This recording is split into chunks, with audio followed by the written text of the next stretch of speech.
Hello and welcome to Distress Tolerance Session 6. So this is the last of the distress tolerance videos.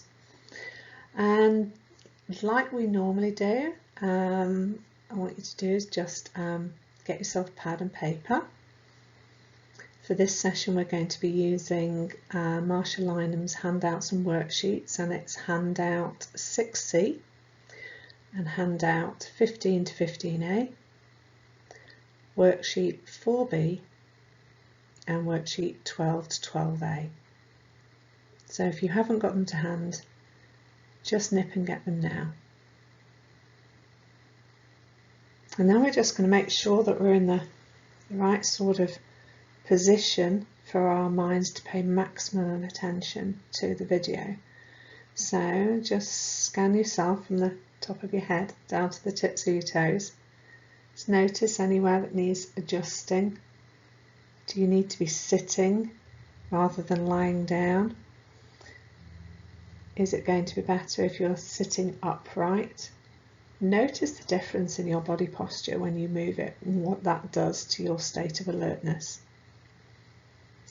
So now you're all alert and upright, we will start.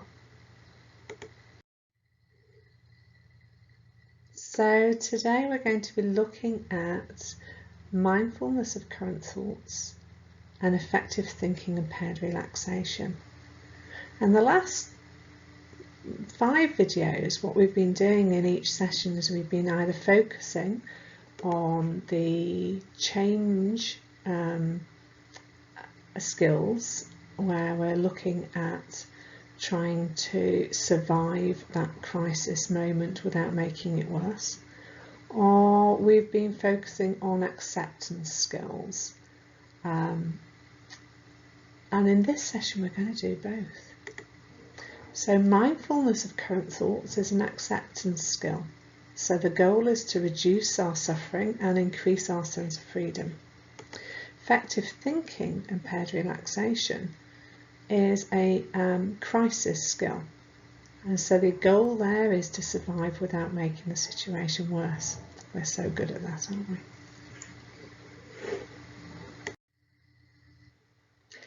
So the first one we're going to look at is mindfulness of current thoughts.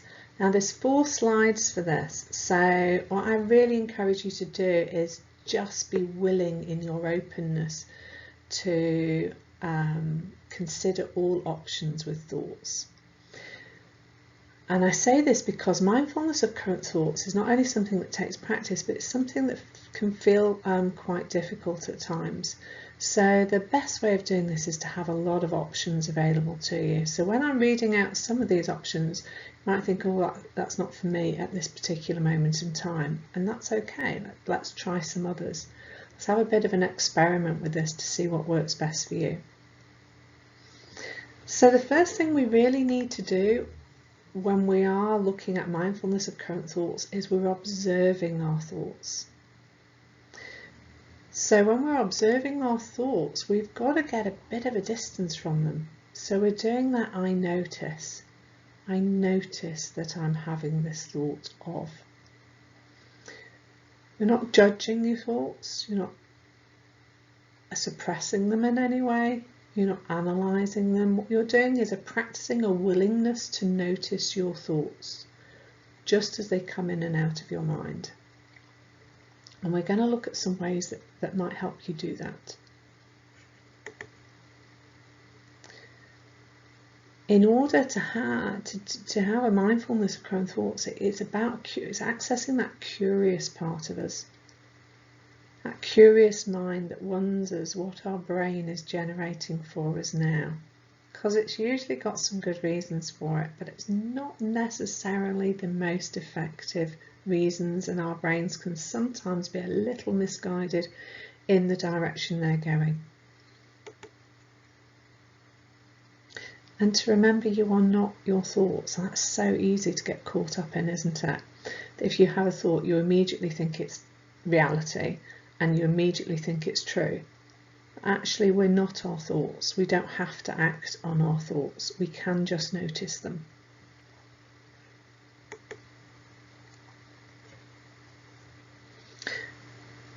And mindfulness of current thoughts is not about blocking or suppressing your thoughts, because as you've probably worked out, they just come back. So we're having these thoughts for some reasons, and actually noticing and processing them a much more effective way of working with these thoughts than trying to push them away or blocking them from coming in.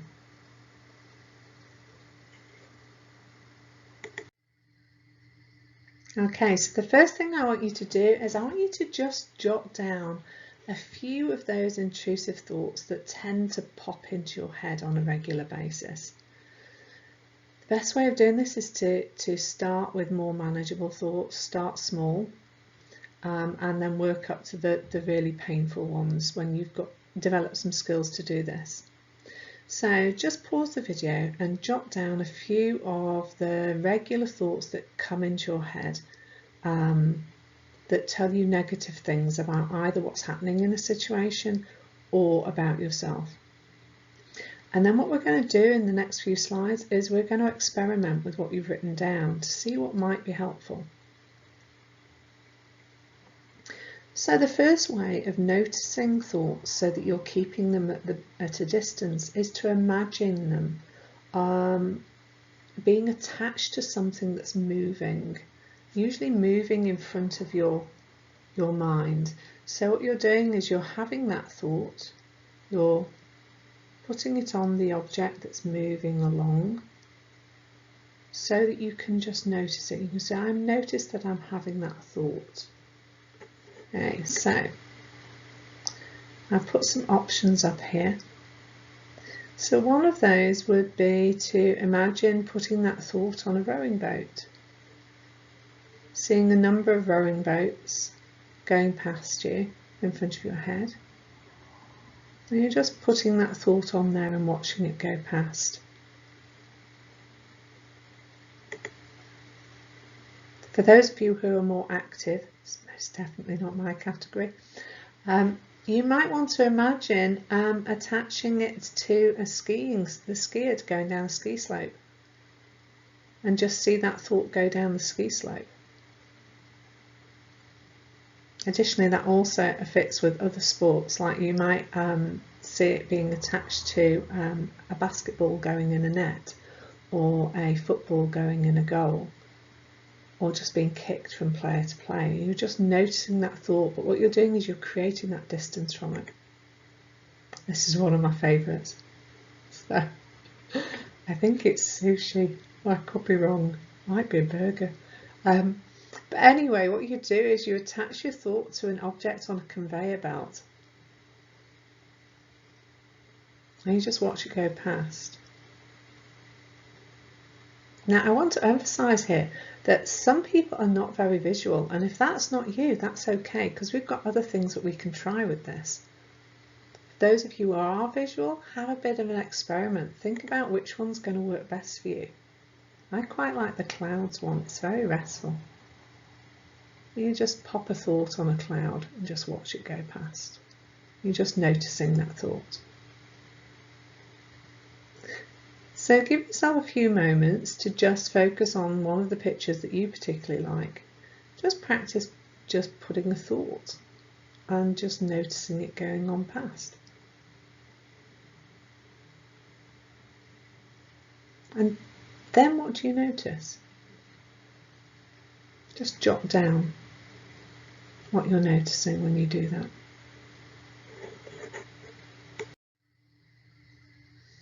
So you can practice mindfulness of current thoughts by using different words and voice tone.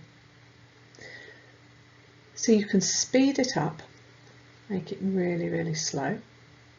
So you're changing the texture of what's being said. And this is really important because a lot of the times when we have these thoughts that come into our head, it's sort of like the same thing. It's just like it's relentless, like it's just normal to us. It's just there.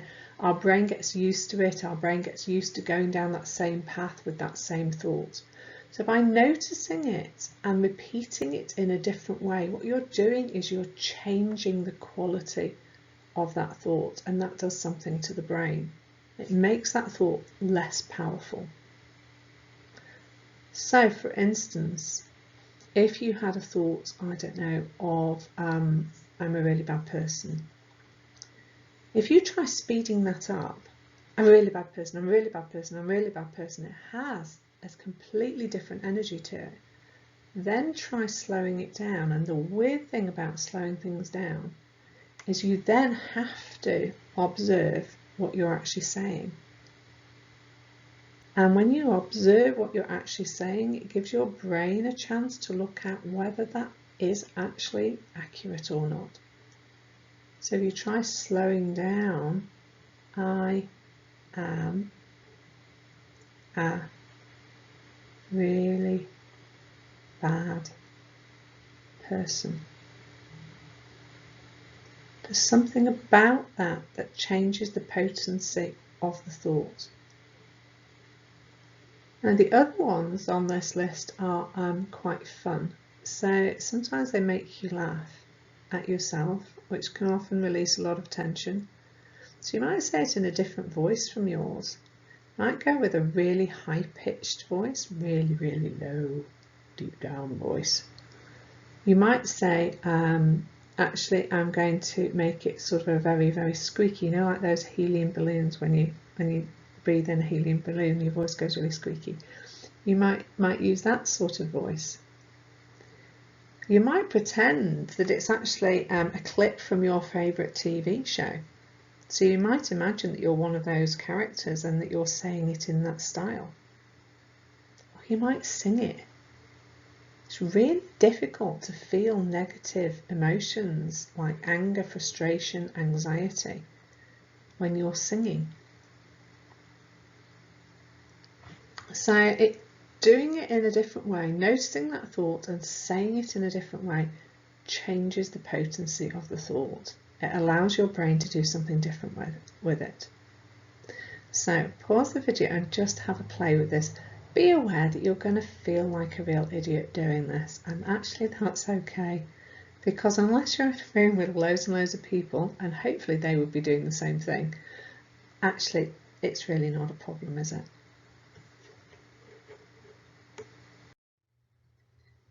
This is my all-time favourite. Practice mindfulness of current thoughts with opposite action. So before we do this, I need you to just choose one of the negative thoughts that come quite frequently into your head, one that's more manageable than the others. Just choose that thought and jot it down. And then I want you to write down a positive belief that you would like to believe instead.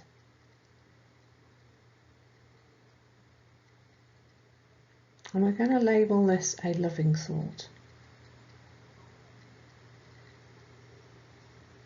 Okay, so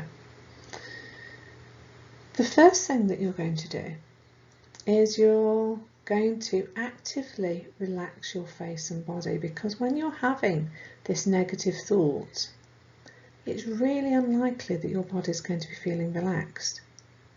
So you're just going to be noticing that thought as a sensation of the brain. You're just going to be seeing it as a little electric pulse that shoots across your brain. It's just a sensation. And then what you're going to do is you're going to focus on relaxing, starting from your face, right the way down through your body. So just noticing your jawline just relaxing, your eyes relaxing, shoulders coming down, arms resting, legs just feeling comfortable. And just noticing the thought as if it's just a thought sensation of the brain. And then I want you to imagine all the things you would do if you stopped believing everything that you think.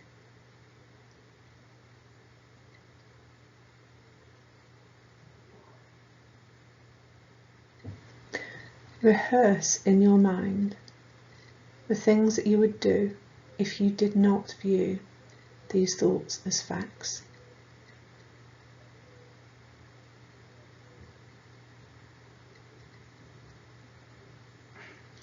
And then what I want you to do is just practice with that loving thought. Just practice seeing that loving thought go through your mind.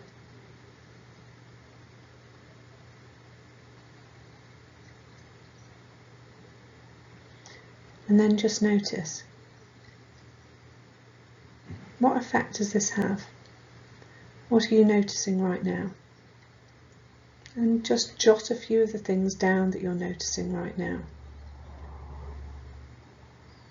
And again, I really want to emphasize here that when you have that more positive belief, that positive thought, at this moment in time, you don't have to believe it. Because as I mentioned before, the brain doesn't know the difference. So whatever we tell it, it assumes that is the truth. So it doesn't mean to say that we need to believe what we're telling ourselves in that moment. But what we do need to do is we need to have it going through our heads a lot so that our brain starts to believe it.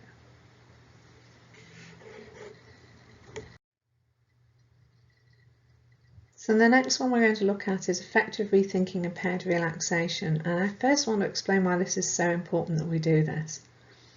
So if you look at these lovely little wheels going round on this slide, well, they're not going round, I tried that, but it was not possible. I want you to have a look at how they interlink. So we start off with a stressful event. We become naturally aroused emotionally because that's really normal. When we're under stress, we get an emotional arousal. Then what happens is we tell ourselves something, usually, not always, usually something negative. Once we tell ourselves something negative, the stressful event feels more stressful because of the increased arousal. So you can see how all these little cogs just keep linking with each other, and before you know it, these stressful situations become a lot worse. So for example, I want you to imagine, and you might be really comfortable doing this, but quite a lot of people aren't comfortable doing this, going and asking for a refund in a shop. Okay. So if this is something you feel great with, find another example. Okay. So you're going to go and ask for a refund in a shop. And you've got some raised anxiety because that would be normal. It's an unknown situation. You don't know who you're going to be speaking to. You're not entirely convinced, you're not entirely sure what sort of outcome is going to happen. Really what you want to do is you want to maximise your chances of getting your money back in that shop. But often what happens is something quite different. So you go into the shop and you have a thought of, I bet they won't give me my money back. Jane says they're notorious for it. They never give people the money back. So imagine what your anxiety would be doing at that point. Would it be more likely or less likely that it would increase? Mine would certainly increase if I was having that thought. So then your anxiety has increased a bit more, and then you have some more unhelpful thoughts. I bet I get the most unhelpful assistant ever. It's generating more anxiety. And you turn the corner to where the till point is and you see this huge queue of people. You think, great, now there's going to be loads of people queuing up and they're all going to see me making a fool out of myself. By now, your anxiety has gone from 0 to 100. Your brain is now convinced that you are in a threat situation. So its lens is on threat alert. And as we know, when we're on threat alert, our brain does not see good things, does not see good intentions in other people. It does not see good possibilities. It is completely focused on threat. That's all it's interested in. Anything negative, it latches onto it immediately. It does not wait to see what the wider picture is. It's small picture threat.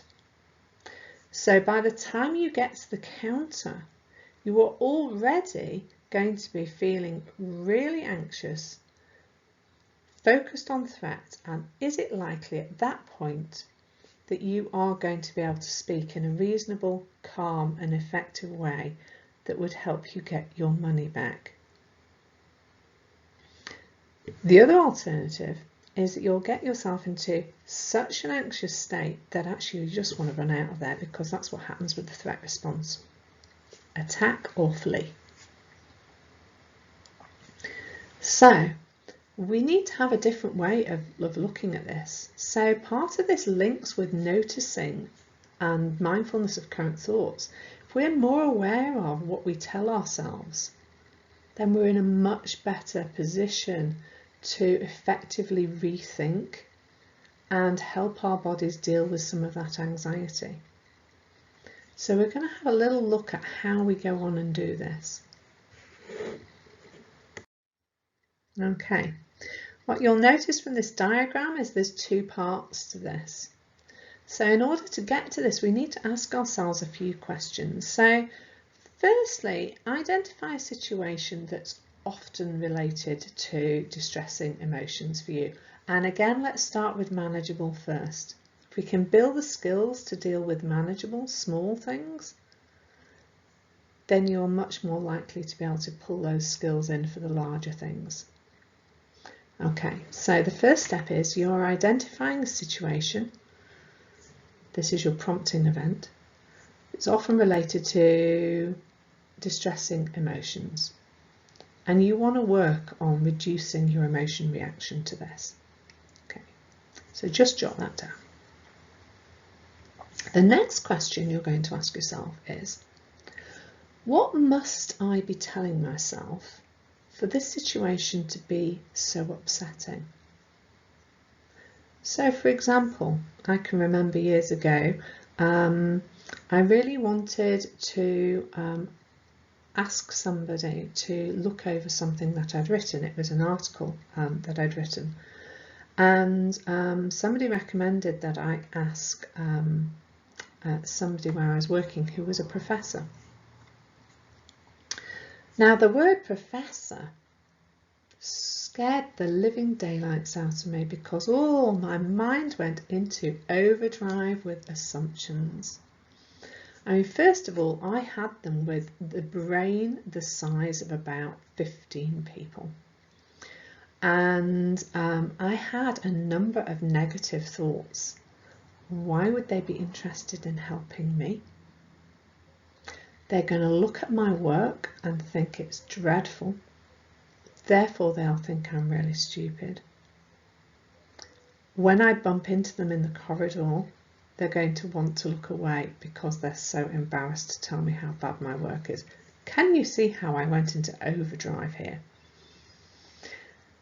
So by noticing these thoughts, I was noticing what was making that situation potentially really upsetting for me, because the more I was having those thoughts, the more anxious I was becoming. So when you think of your situation, now rethink that situation in such a way that you're challenging, you're putting an opposite down for those thoughts and interpretations that are causing you that much stress. And write down as many effective thoughts as you can to replace each of these stressful thoughts. So for instance, I was thinking, okay, she might be a professor, but she's also a human being. I was also thinking, what's the worst thing that could happen, and can I cope with it? So some of the things that I was generating in my head helps me become more effective. So then the next stage is to prepare yourself for the next time this or something similar occurs. So what you're doing is you're rehearsing it in your mind, and the way you're doing this is you're imagining that this stressful event is happening whilst you are also breathing. So you're pairing this with relaxation. So you're breathe in, imagine the stressful events happening to you, and before you breathe out, you say in a very confident tone your effective self-statement, and so relax, and you're breathing out. So let's just practice that.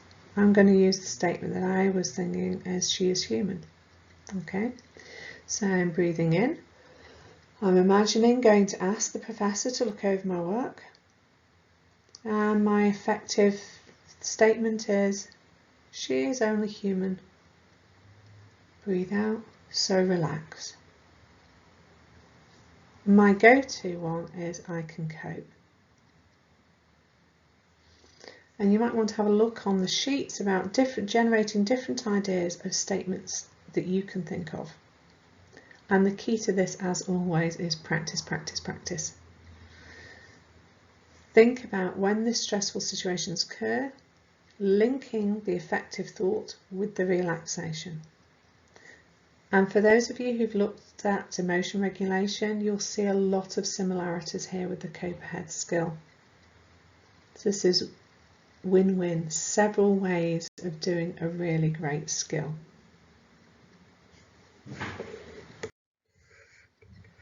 And so we come to our last slide. I hope you've got lots and lots out of distress tolerance. Please look over the videos again. Don't ever think that when you watch a video you take it all in. Nobody does. So we all need to go back and look at things again to pick up the things that our brains missed last time. The more times you watch things, the more opportunity your brain has to fit things together and make life a lot easier for you.